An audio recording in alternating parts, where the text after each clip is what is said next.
Hello বন্ধুরা, রঞ্জিতার ঘরোয়া রান্নাঘর থেকে তোমাদের সবাইকে স্বাগত জানাই। আজকে একটা নতুন রেসিপি নিয়ে এলাম, ইলিশ মাছ বেগুন দিয়ে পাতলা ঝোল। প্রথমে আমি মাছটা কেটে নিচ্ছি।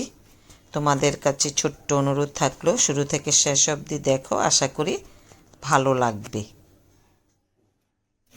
এভাবে ইলিশ মাছের ঝোলটা খেতে খুব সুস্বাদু হয় গরম ভাতের সঙ্গে। এই দেখো, এইভাবে আমি সবগুলো মাছ আস্তে আস্তে করে কেটে নিচ্ছি। একটু সময় লাগছে মাছটা কাটতে।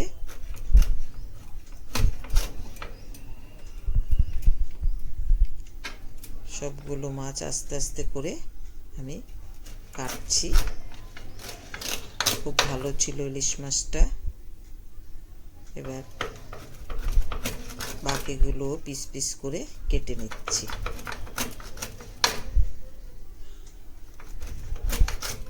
ইলিশ মাছ অনেকভাবে রান্না করা যায়, তবে আজকে আমি বেগুন দিয়ে পাতলা ঝোল রান্না করছি, সেটাই তোমাদের সঙ্গে শেয়ার করছি। আশা করি তোমাদেরও ভালো লাগবে। হালকা একটু ডিম হয়েছিল মাছটাতে, এর থেকে এমনিতে খুব ভালো ছিল মাছটা। এই দেখো, ভিতরে ডিম আছে।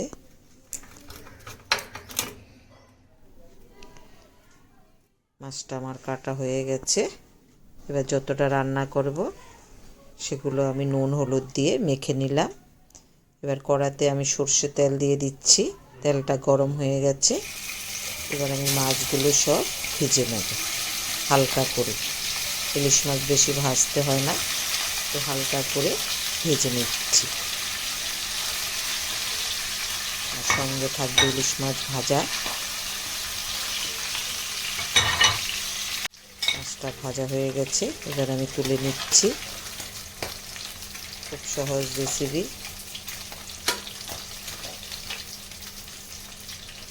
সবগুলো মাছ এভাবে আমি তুলে নেব।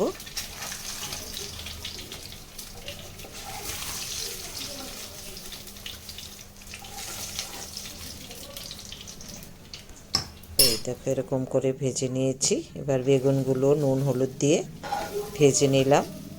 ভাজা হয়ে গেছে, তুলে নিচ্ছি। এবার কড়াইতে আমি কালো জিরে ফোড়ন দিয়ে দিচ্ছি। হালকা করে ভেজে নিলাম। এই মাছটা রান্না করতে বেশি মশলা লাগে না। হলুদের গুঁড়ো 2 চামচ, লঙ্কার গুঁড়ো 1.5 চামচ, নুন পরিমাণ মতো দিয়ে একটু জল দিয়ে মশলাটা আমি কষে নেব। ইলিশ মাছ রান্না করতে খুব সহজ। একটা কাঁচা লঙ্কা দিয়ে দিচ্ছি। কষানো আমার হয়ে গেছে। এবার আমি ভেজে রাখা বেগুনগুলো দিয়ে দিলাম। এই পরিমাণ মতো গরম জল দিয়ে দিচ্ছি।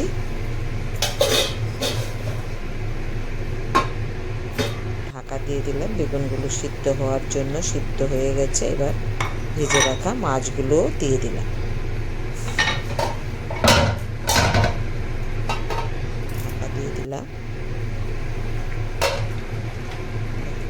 দেখতে কি সুন্দর হয়েছে, খেতেও খুব ভালো হবে। এবার আমি একটা বাটিতে তুলে নিচ্ছি। যদি রেসিপিটা ভালো লাগে একটু লাইক শেয়ার করে দিও। কমেন্ট করে জানাবে আমার রেসিপিগুলো তোমাদের কাছে কেমন লাগছে, তাহলে খুব খুশি হব।